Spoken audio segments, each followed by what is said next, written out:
අයිබෝන් දරුවනේ අපි මුණ ගැහෙන්නේ ඕගලන්ට මේ ඕගලන්ගේ විෂය නිර්දේශයේ තියෙන දෙවෙනි පාඩම් ඒකකයේ වෙන සමාජ වගකීම් ආචාර ධර්ම සහ තිරසාර සංවර්ධනය කියන මාතෘකාවට අදාළ කොටස් පිළිබඳව සාකච්ඡා කරන්න තමයි අපි අද මුණ ගැහෙන්නේ. එතකොට පුතාලා දැන් මේ සමාජ වගකීම් සහ ආචාර ධර්ම කියන පාඩම් ඒකකය ඔයගොල්ලන්ගේ විෂය නිර්දේශයේ නව නිර්දේශයේ දෙවෙනි පාඩම් ඒකකයේ විදිහට තමයි පෙළගස්සලා තියෙන්නේ. ඒතර මේකේ තියෙනවා ඔයගොල්ලන්ට ඉගෙන ගන්න ඕන ප්‍රධාන කොටස් හතරක් මට පේන විදිහට.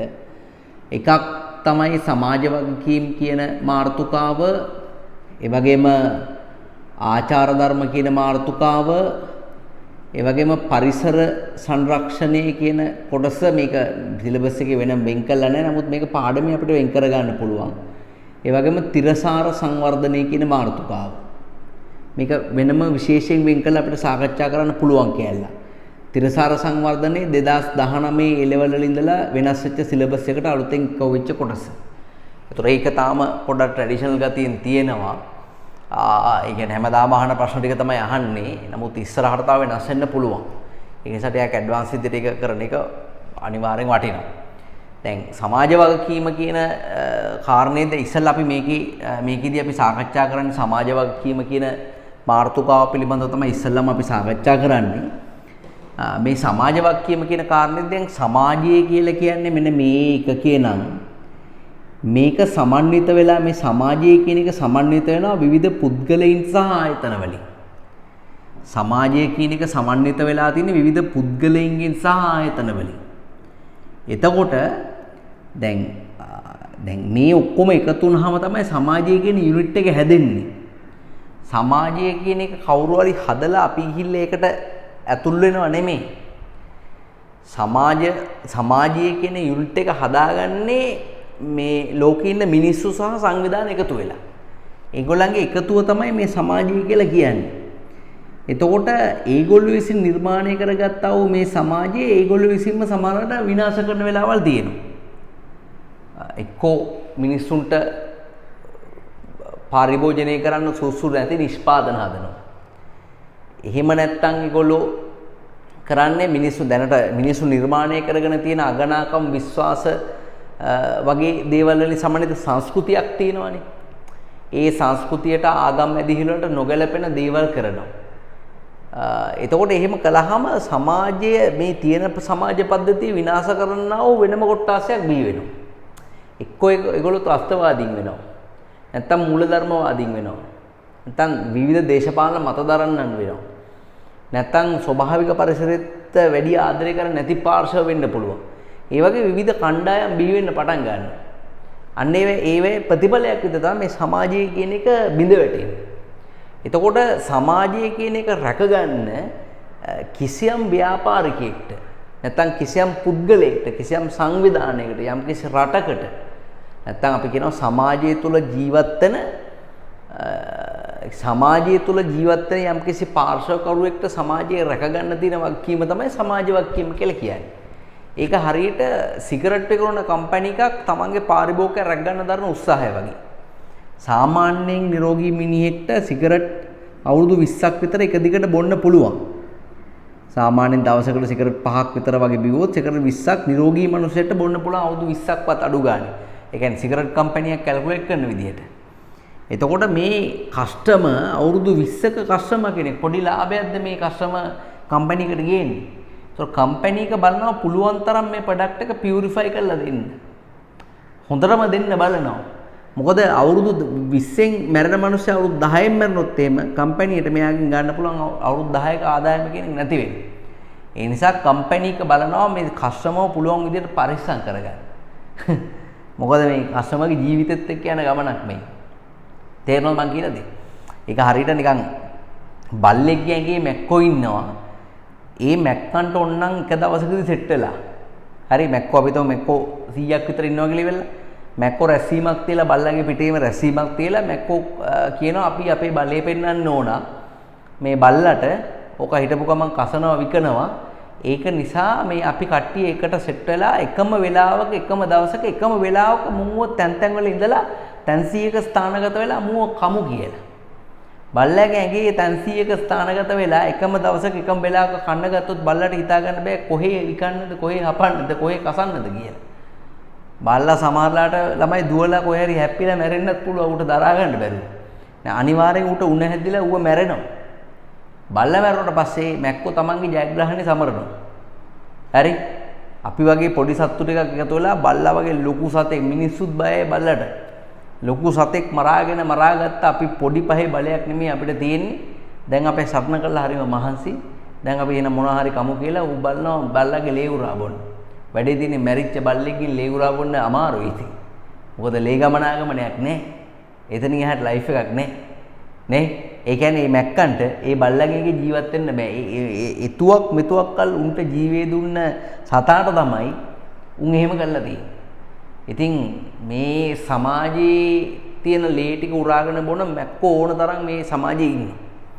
තේරෙනවද? ඒ කියන්නේ සමාජය කියන එකෙන් හැදිලා සමාජය තුලින් ප්‍රතිලාභ ලබලා සමාජයටම නරක දේවල් කළා සමාජය විනාශ කරන අය ඕන තරම් මේ සමාජය තුල ඉන්නේ.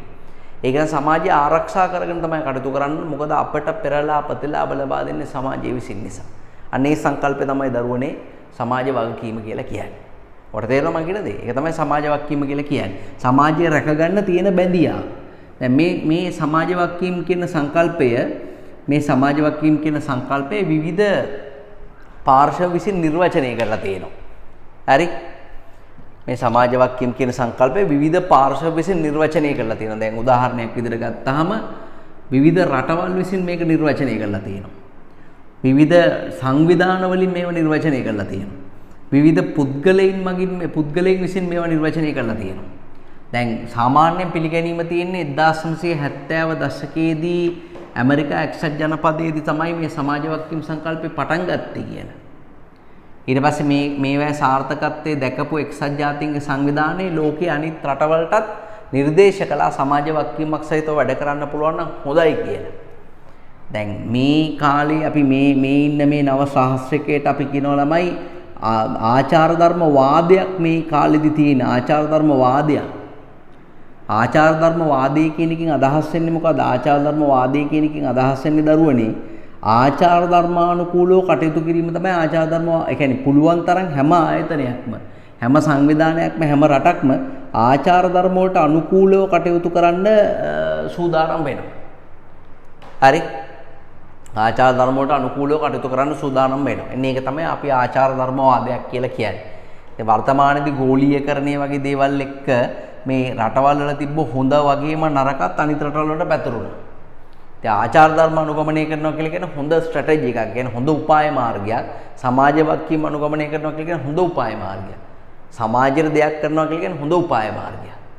ඉතින් ඒ නිසා වර්තමානයේදී බොහෝ ව්‍යාපාර තමන්ගේ පාරිභෝගිකයන්ව රැකගන්න, ගනුදෙනුකරුවන්ව තව අයව ආකර්ෂණය කරගන්න, හරි තරඟයට මුහුණ දෙන්න, දිගු කාලීන පැවැත්මට, හරි බදු සහන ගන්න, ප්‍රමිතීන් ගන්න, ඒ වගේ දේවල් වලට සමාජ වගකීම් කියන සංකල්පය පාවිච්චි කරනවා. ඒ රටවල් වල නිර්වචන ගත්තාම ඇමරිකා එක්සත් ජනපදයේ කියන ව්‍යාපාරයක් තම ක්‍රියාකාරකම් පිළිබඳව පෞද්ගලිකව වගකීම සමාජ වගකීමයි කියන්නේ. ඒ කියන්නේ මොනවා හරි දෙයක් තමන්ගේ අතින් වුණොත් හරි තමන් ඒක කළා කියලා වගකීමක් අරගෙන ඒක යථා තත්ත්වයටපත් කරන්න පුළුවන් නම් අන්න ඒක තමයි සමාජ වගකීම කියලා කියන්නේ කියලා ඇමරිකා එක්සත් ජනපදයේ කියනවා. ඊට පස්සේ තව පිලිපීනයේ නිර්වචනයේ බොහොම ප්‍රසිද්ධ නිර්වචනයක් තියෙනවා පුතා පිලිපීන් වල. ඒගොල්ලෝ කියනවා ව්‍යාපාරයක් සමාජයට ආපසු දෙන දේ සමාජ වගකීමයි කියලා. ඒකේ තේරුම මේ ආපහු කුණු ගොඩක්වත් දුන්නොත් ඒක සමාජ වගකීම කියන එක නෙමෙයි. ආපහු දෙන හොඳ දේවල්. ව්‍යාපාරයක් විසින් සමාජයට ආපහු දෙන හොඳ දේවල් තමයි සමාජ වගකීම් කියන්නේ කියලා පිලිපීනයේ අර්ථකථනය කරනවා. හරි? මානව හා ස්වභාවික ප්‍රාග්ධනය රැකගන්න කටයුතු කරනවා නම් ලාභ ඉපීමට අමතරව ඒක සමාජ වගකීමයි කියලා තායිවාන් කියන රට පුතේ කියලා තියෙනවා. ඒ හැම රටක්ම කියන්නේ එකම දෙයයි. හැම රටක්ම කියන්නේ එකම දෙයයි. ඒ තමයි සමාජයේ රැකගන්න යම්කිසි උත්සාහයක් ව්‍යාපාර වලින් දරනවා නම් ඒක තමයි සමාජ වගකීම කියලා කියන්නේ. සංවිධාන ගත්තොත් එහෙම ලෝක ව්‍යාපාර සභාව කියන සංවිධානය. ලෝක ව්‍යාපාර සභාව කියලා කියන්නේ අපි කියනවා World Business Council කියලා. ඒගොල්ලෝ නිර්වචනය කරලා තියෙනවා ව්‍යාපාරික සමාජ වගකීම කියන එක පුතා ව්‍යාපාරයක් තමන්ගේ සමාජ ඒ කියන්නේ ව්‍යාපාරයක් තමන්ගේ සමාජ වගකීම් විවිධ අංශ වලට පතුරවන්න ඕනේ. තමන්ගේ සේවකීන්ටත්, ඔවුන්ගේ පවුලලයටත්, ප්‍රාදේශීය ජනතාවටත්, සමස්තයක් විදියට සමස්ත සමාජයටත් උපරිම සුබ සාධනයක් රැකෙන ආකාරයට සහ තිරසාරව ආර්ථිකීය වර්ධනය වන ආකාරයට කටයුතු කරනවා නම් ඒක සමාජ වගකීමයි කියලා ලෝක ව්‍යාපාර සභාව කියනවා. ඊට අමතරව පුද්ගලයන් ගත්තාම මිල්ටන් ෆ්‍රිඩ්මන් වගේ දේවල් අය හරි ඒගොල්ලෝ කියනවා සාපරාධී ක්‍රියා කරන්නේ නැතුව ඉන්නවා නම් ඒක සමාජ වගකීමක්. හරි ඊට පස්සේ නාරායන් මූර්ති වගේ අය මේ දරුවනේ ඉන්දියාවේ නාරායන් මූර්ති වගේ අය ඒගොල්ලෝ කියනවා ව්‍යාපාරයක් ලාභ උපයන ගමන් උනන්දුවක් දක්වන පාර්ශ්වයන්ටත් ප්‍රතිලාභ ගෙවනවා නම් ඒක සමාජ වගකීමයි කියන්නේ. ඒතර ඔය මේ නිර්වචන හැම දෙයකින්ම අදහස් වෙන එකම දෙයයි. ව්‍යාපාරික උනන්දුවක් දක්වන පාර්ශ්වයට සහ සමාජයට ප්‍රතිලාභ දීම තමයි සමාජ වගකීම කියලා සලකන්නේ. තේරුණාද මම කියන දේ? හරි. එමනම් දැන් අපි අපේ නිබන්ධනේ අරගෙන ඒ නිබන්ධනේ අපි යමු සමාජ වගකීම් කියන මාතෘකාවට පිටුවංක ඔයාලා දෙවෙනි පිටුවේ ඉන්ට්‍රොඩක්ෂන් එකක් තියෙනවා පුතාලා ඉන්ට්‍රොඩක්ෂන් එක කියව ගන්න. ඊට පස්සේ තුන්වෙනි පිටුවට ආවහම දෙවෙනි පිටු ඉන්ට්‍රොඩක්ෂන් එකෙත් පොඩි පොඩි වැදගත් කාරණා තියෙනවා ඒවත් ඔයා හොඳට බලන්න ඕන. තුන්වෙනි පිටුවේ දරුවනේ තියෙනවා සෝෂල් රෙස්පොන්සිබිලිටි කියලා සමාජ වගකීමක යුක්ත ව්‍යාපාරයක් වෙන හොඳ ව්‍යාපාර පුරවැසියෙකි. ව්‍යාපාරවල මානුෂීය පැත්ත තමයි සමාජයට උදව් කරන එක. ඒ වගේම සමාජ වගකීම් හොඳ ව්‍යාපාර සංවේදීතාවයකි. යනුවෙන් ඒවට පොඩි පොඩි විරුදාවලි එහෙම දීලා තියෙනවා. සමාජ වගකීම් සහ ආචාර ධර්ම අතර වෙනස තමයි සමාජ වගකීම් ගොඩක් වෙලාවට නීතිත් එක්ක බැඳිලා තියෙන්නේ. නීතියනුත් කියලා තියෙනවා යම් යම් සමාජ වගකීම්.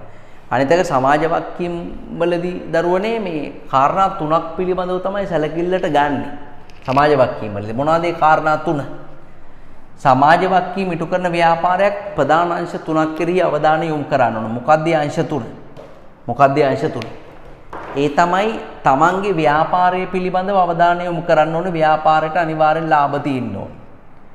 ගනුදෙනුකරුවන් කෙරෙහි අවධානය යොමු කරන්න ඕනේ. ගනුදෙනුකරු කියන එක්කෙනාට තෘප්තිය කියන එක තියෙන්න ඕනේ. ව්‍යාපාරයට ලාභය තියෙන්න ඕන. ගනුදෙනුකරුවන්ට තෘප්තිය තියෙන්න ඕන. ඊට අමතරව ව්‍යාපාරයට ලාභය, ගනුදෙනුකරුවන්ට තෘප්තිය, සමාජයට සුබ සාධනයේ තියෙන්න ඕන. සමාජයට සුබ සාධනයේ තියෙන්න ඕන. ව්‍යාපාරයට ලාභය, ගනුදෙනුකරුවන්ට තෘප්තිය, සමාජයට සුබ සාධනයේ තියෙන්න ඕන. හරි ඔය මොනවා කළත් තරන්නේ නේද? ගනුදෙනුකරුවන්ට තෘප්තිය තිබ්බොත් තමයි ව්‍යාපාරේ ලාභ ලබන්නේ. ව්‍යාපාරයට අතිරේක ලාභයක් තිබ්බොත් තමයි ඒකෙන් තමයි අපි සමාජයට සුබ සාධනය කරන්නේ. දැන් අපිටවත් කන්න නැතුව අපි වෙන කාටවත් කන්න දාන්න දෙන්නේ නැහැ. අපිට වැඩිපුර කන්න තියනවා නම් අපි වැඩිපුර තියෙන ටික වෙන කාටද දෙන්න හිතනවා. ඒ නිසා ඉස්සෙල්ලා මතක තියාගන්න ඕනේ ගනුදෙනුකරුවන්ව තෘප්තිමත් කළා තමයි ව්‍යාපාරය කියන එක ලාභ ලබන්න පටන් ගන්න ඕනේ. හැබැයි ආචාර ධර්ම කියන ඒවාල එහෙම නෙමෙයි. ආචාර ධර්ම වලදී පුතේ සැලකිලිමත් වෙන්නේ ඊට වඩා වෙනස් වූ කාරණාවන් පිළිබඳව. සත්‍ය දේවල් කරන එක ගැන, ඒ කියන්නේ සත්‍යවාදී වීම, අවංකව කටයුතු කිරීම, අවංකව හා සාධාරණව කටයුතු කිරීම, ඒ වගේම අනිත් අයට හානියක් වෙන්නේ නැතුව ජීවත් වෙන, අන් අයට හානි නොකිරීම වගේ දේවල්. ඔන්න ඔය කාරණාවන් පිළිබඳව තමයි ආචාර ධර්ම වලදී මූලික වශයෙන් උනන්දු වෙන්නේ. ආචාර ධර්ම කියන එක ගොඩක් වෙලාට ස්වේච්ඡා බැඳීම. මිනිහෙක් එක හිනා වෙන එක, කතා කරන එක, හොඳට සලකන එක නීතියකින් නියම කරන්න බෑ. නේද? දෙමව්පියන්ට මෙන්න මේ විදිහට සලකන්න ඕන කියලා නීතියෙන් නියම කරන්න බෑ. දෙමව්පියන්ට සලකීම හෝ නොකිරීම කියන එක දරුවගේ අතේ තියෙන වැඩ. ඒක ආචාර ධර්මයක් විතරයි. ඉතින් ඒවා ස්වේච්ඡා බැඳීම. ඒ කියන්නේ අපි හිතලා අපිම කරන හොඳ දේවල්. මේ හොඳ හා නරක අවබෝධ කරගෙන හොඳ දේවල් කරනවා නම් ඒක ආචාර ධර්ම. සමාජයට උදව් කරනවා නම් සමාජ වගකීම. මේකයි දෙකේ තියෙන වෙනස. මොකක් අය හිතන මේ දෙකම එකයි කියලා. මෙහෙම ලියන්න. නෝට් එක බලන්න. සමාජ වගකීම් යටතේ අවධානයට ලක් කරන්නේ පාරිභෝගික තෘප්තිය, ව්‍යාපාර ලාභ ලැබීම හා සමාජයේ වෙනුවෙන් එක්තරා බැඳීමක් ඇති කර ගැනීම යන තෙවදෑරුම් කාර්යයන්ය. ආචාර ධර්ම යටතේ සමාජයේ පිළිගනු ලබන හරි දෙයට එරෙහි වැරදි දේ සම්බන්ධ මූල ධර්ම. ඒ කියන්නේ හරි දෙයට එරෙහි වැරදි දේ මෙන්න මේකයි කියලා වැරද්ද නොකර ඉන්නවා. මූල ධර්ම හා ප්‍රමිත පිළිබඳ චෛතසික චර්යාවක්. ඒ කියන්නේ අපි හිතලා කරන දෙයක් අදහස් කරේ. එනම් පවතින නීති රීති අනුගමනය කරමින් සාධාරණ වීම, අවංක වීම, සත්‍යවාදී වීම හා අන් අයට හානි නොකිරීම යන කාරණා තුනක් අවධාරණය කෙලේ. ව්‍යාපාර ආචාර ධර්ම ගැන සමාගම් එහි අයිතිකරුවන්, කළමනාකරුවන්, සේවකයෝ හැමදෙනාම උනන්දු වෙන්න ඕන ආචාර ධර්ම සහ සමාජ වගකීම් කියනවා රැකගන්න. ඊට අමතරව ඔයාට මතක ඇති අපි පළවෙනි පාඩමේදී කතා කළා කොටස්කරුවන්ට ඉදිරිව ඇල්මැති පාර්ශව කියන සංකල්පත් තමයි දැන් ක්‍රියාත්මක වෙන්නේ. දරුවනේ 1970ට ඉස්සෙල්ලා ව්‍යාපාරය try කළේ මොකක්ද දන්නවද? පාරිභෝගිකයව හූරගෙන කාලා හරි කමන්නේ. පරිසරයේ දූෂණය කළා හරි කමන්නේ. අසාධාරණ විදිහට තරගය කළා හරි කමන්නේ. අයිතිකරුවන්ගේ පොකට් එක පුරවන්න ලාභ වලින් බැලුවේ පුළුවන් තරම් ව්‍යාපාරයක් විසින්. නමුත් ව්‍යාපාරයක තියෙන එක සාධකයක් විතරයි අයිතිකාරය කියලා කියන්නේ. ව්‍යාපාරයේ සාර්ථක වෙනවා අනිවාර්යෙන් ඒ ව්‍යාපාරයේ සේවකයෝ නිසා. ඒ වගේම ව්‍යාපාරයේ සාර්ථක වෙනවා ඒ ව්යාපාරයෙන් ගනුදෙනු කරවෝ නිසා. නේද? ඊට අමතරව ළමයි සේවකයෝ ගනුදෙනු කරවන්නට අමතරව සමස්ත සමාජය නිසාම සමහරවිට ව්‍යාපාරයක් සාර්ථක වෙනවා.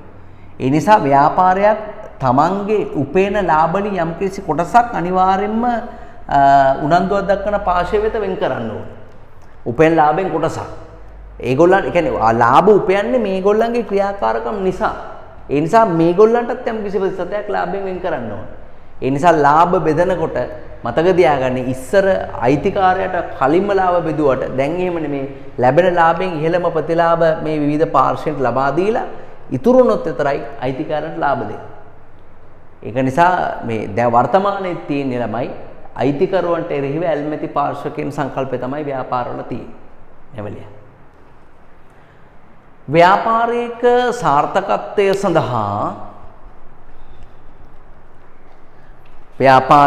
සාර්ථකත්වය සඳහා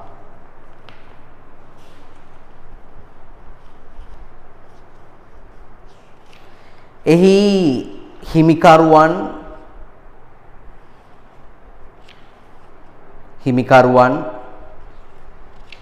මෙන්ම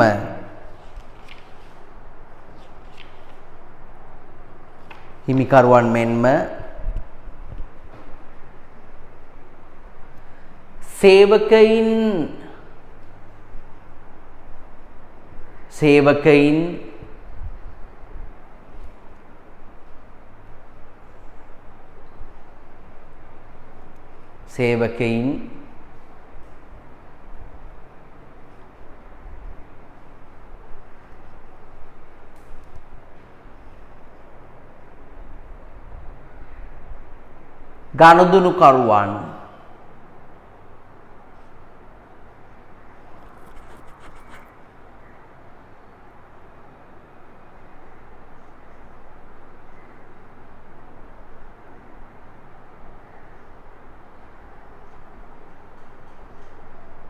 ගනුදෙනුකරුවන් හා සමස්ත සමාජයේ විවිධ පාර්ශවයින්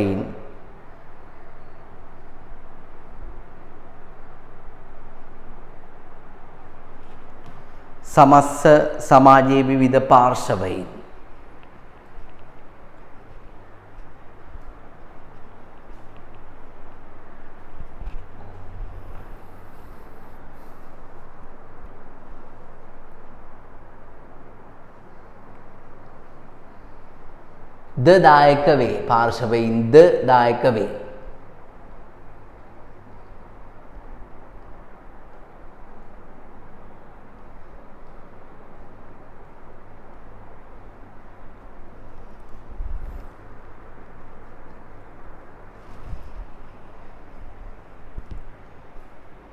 එම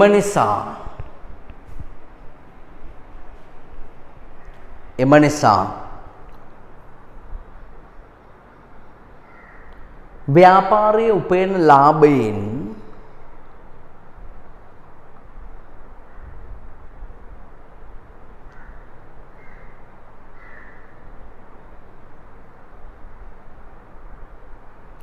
යම් ප්‍රතිශතයක් ඔවුන්ටද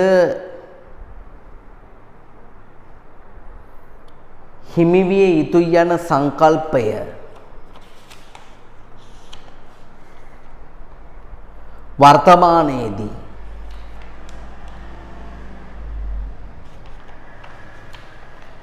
පිළිගැනීමට භාජනය වී ඇත.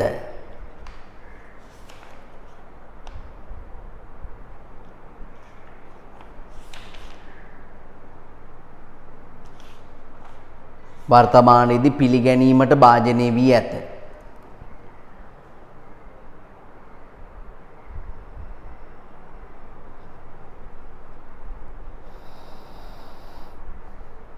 right හරි එහා පැත්තට යන් එච්චරයි ඒකට උත්තරේ. ඒකේ අර අපි කතා කරපු ආචාර ධර්ම සහ සමාජ වක්කීම් වලදී සැලකිලිමත් වෙන්න ඕන කාරණාවන් තමයි පිරමීඩ දෙකේ දාලා තියෙන්නේ පුතේ. ඔය පළවෙනි එක සමාජ වක්කීම් කියලා ලියා ගන්න. ආයි තියෙනවා ඕනේ ලියා ගන්න. පිරමීඩ ඇතුළේ තියෙනවා සමාජ වක්කීම් අනිත් පැත්තේ තියෙනවා ආචාර ධර්ම කියලා. ඒවා හයිලයිට් කරගන්න ඔයාගාව හයිලයිට් පෑනක් තියෙනවා නම් සමාජ වක්කීම් වලදී ව්‍යාපාරයට ලාභ ලැබෙන්න ඕන. සමාජයේ සුබ සාධනයේ තියෙන්න ඕන. පාරිභෝගිකයට තෘප්තිය තියෙන්න ඕන. ආචාර ධර්ම වලදී අන් අයට හානි නොකිරීම, සත්‍යවාදී වීම, සාධාරණව සහ වංකව කටයුතු කිරීම කියන කාරණාවන් තියෙන්න ඕනේ. හරි. දැන් අපිට ලියන්න තියෙන පුතේ නිර්වචන මම ඔයාලට කිව්වා නිර්වචන විවිධ රටවල් වලින්, සංවිධාන වලින්, පුද්ගලයන් මගින් ඉදිරිපත් කරලා තියෙනවා කියලා. මම කැමති ඔයාගේ අවධානය ඉස්සෙල්ලාම යොමු කරන්න පුතාලා රටවල් වලින් දීපු නිර්වචන වලට. බලන්න ඔයාගේ ටියුට් එකේ පස්වෙනි පිටුවේ තියෙනවා ඇමරිකා එක්සත් ජනපදයේ නිර්වචනය දාලා. සිය ව්‍යාපාර ක්‍රියාකාරකම් පිළිබඳවත්, එමගින් සමාජයට ඇතිවන බලපෑම පිළිබඳවත් පෞද්ගලිකව වක්කීම. ඉරි ගහ ගන්න පෞද්ගලිකව වක්කීම. තමන් මොනවා හරි දෙයක් කළා නම් ඒ ගැන පෞද්ගලිකව වක්කීමක් දරන එක තමයි සමාජ වක්කීම කියලා ඇමරිකා එක්සත් ජනපදයේ කියන්නේ. තායිවානයේ ලාභ ඉපීමට අමතරව මානව හා ස්වභාවික ප්‍රාග්ධනය. ඉරි ගහ ගන්න මානව හා ස්වභාවික ප්‍රාග්ධනය. සංවර්ධනය සඳහා වූ ව්‍යාපාරවල දායකත්වය සමාජ වගකීමයි.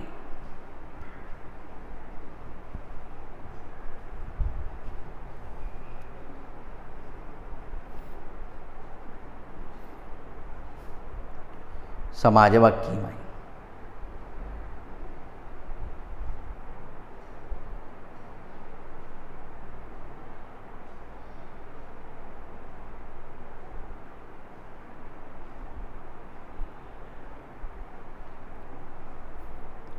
පිලිපීනයේ දෙන අර්ථකථනය බලන්න. ව්‍යාපාරය සමාජයට ආපසු දෙන දෑ සමාජ වගකීමයි. ව්‍යාපාරය සමාජයට ආපසු දෙන දෑ සමාජ වගකීම හයිලයිට් කරගන්න.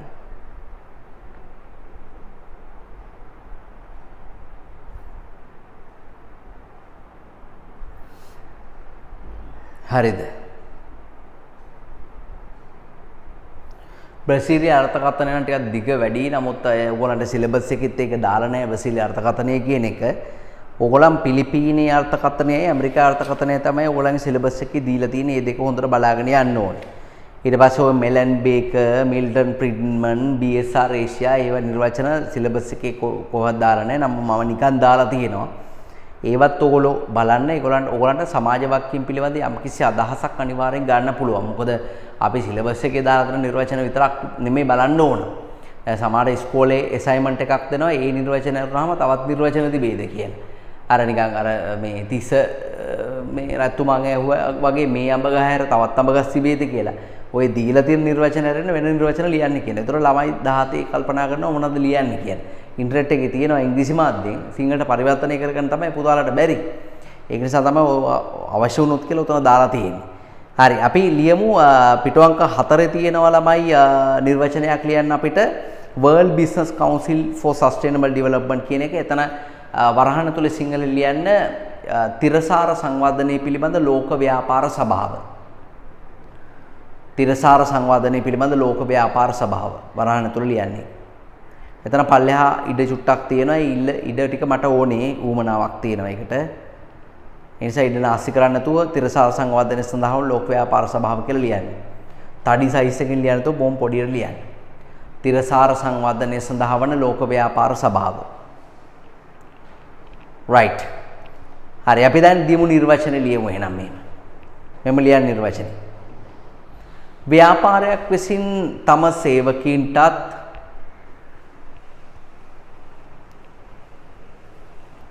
ව්‍යාපාරයක් විසින් තම සේවකීන්ටත්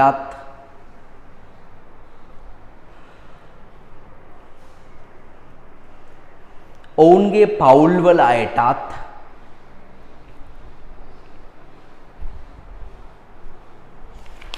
තම සේවකීන්ටත් ඔවුන්ගේ පවුල්වල අයටත් ප්‍රාදේශීය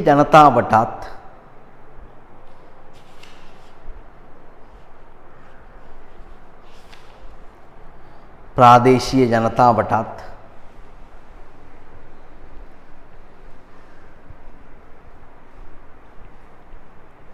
සමස්තයක් ලෙස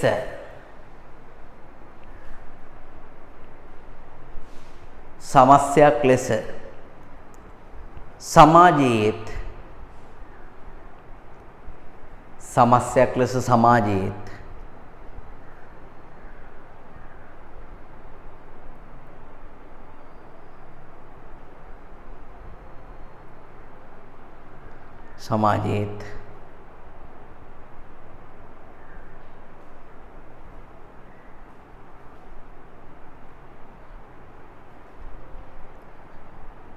සුබ සාධනය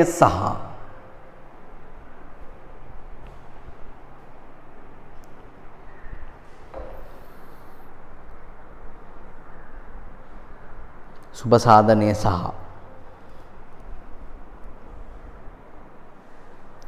ආර්ථික සංවර්ධනය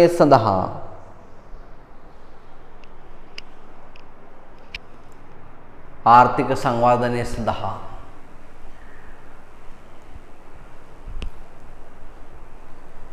සදාචාරාත්මකව හැසිරීමයි. ආර්ථික සංවර්ධනය සඳහා සදාචාරාත්මකව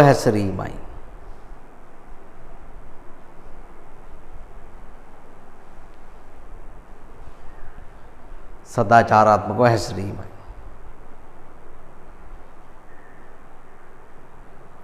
හරි. දැන් ඔය පල්ලෙහා මං කියන ඉඩ පොඩ්ඩක් තියාගන්න ඕනේ කියලා මොකද තව නිර්වචනයක් ඕගලන්ට දීලා තියෙනවා පුතේ. නිර්වචනය අනිවාර්යෙන් පුතාලට වැදගත් වෙයි A level exam එකේදී උත්තර ලියා ගන්න. මොකද අලුතෙන් ආපු නිර්වචනයක් නිසා. හරි මේ නිර්වචනය ලියමු. ඉඩ 4 වෙනි පිටුවේ පල්ලෙහා තියෙන ඉඩ ටිකේ මේක ලියමු.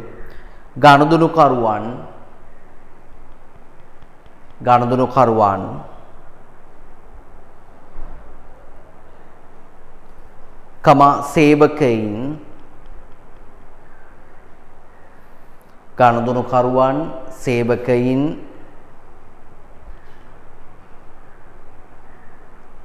සමාජය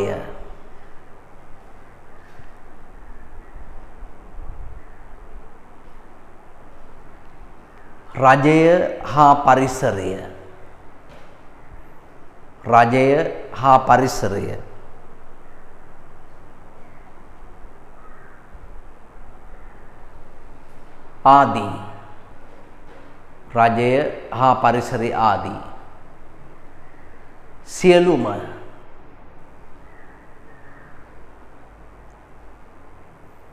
උනන්දුවක් දක්වන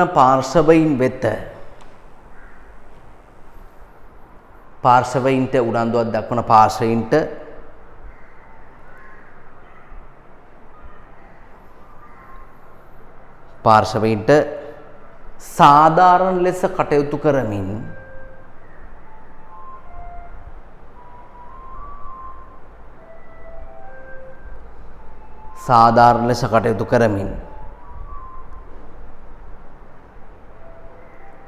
කරමින් කොටස් හිමියන්ට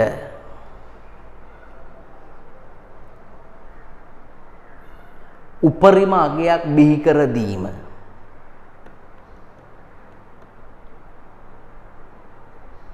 සමාජ වගකීම වේ. කොටස් හිමියන්ට උපරිම අගයක් බිහි කර දීම සමාජ වගකීම වේ.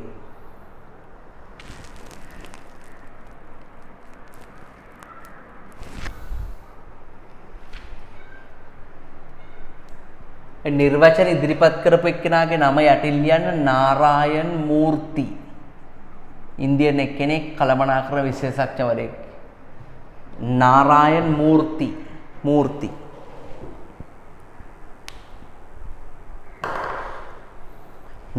මූර්ති.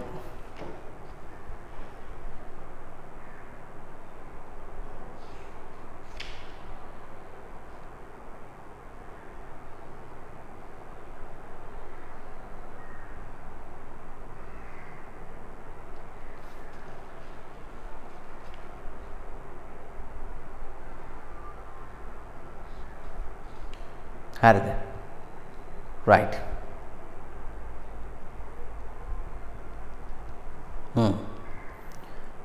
එමනම් ඒක හරි නිර්වචන ටික අපි බැලුවා. මෙතන මේ කෙටි ප්‍රශ්න ටිකක් තියෙනවා 6 වෙනි පිටුවේ ඒකේ උත්තරේ බලන්න පුතාලා. සමාජ වාක්‍යයෙන් යන වඩා හොඳින් අර්ථ දක්වන ප්‍රකාශය වන්නේ මොකක්ද කියලා අහනවා. මොකක්ද සමාජ වාක්‍යයෙන් කියන එක හොඳින් අර්ථ දක්වන්නේ? උත්තරය අංක 4. සමාජ වාක්‍යයෙන් යනු ඉහත සියලු පාර්ශ්වයන් කෙරෙහි ඇති බැඳියාවයි. සමාජයේ කෙරෙහි ඇති වාක්‍යමකී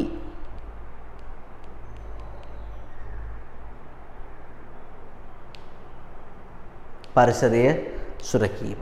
right. හරි අපි එන ඊළඟ වීඩියෝ එකේදී සාකච්ඡා කරමු දරුවනේ සමාජ වාක්‍යම් කියන සංකල්පයේ පැතිරලා යන විවිධ අංශ තියෙනවා. ඒ අංශ වලට අදාළව ව්‍යාපාරයක් විසින් දුකල යුතු සමාජ වාක්‍යම් තියෙනවා. ඒ මොනවද කියලා අපි ඊළඟ වීඩියෝ එකේදී සාකච්ඡා කරමු. right. ආයුබෝවන්.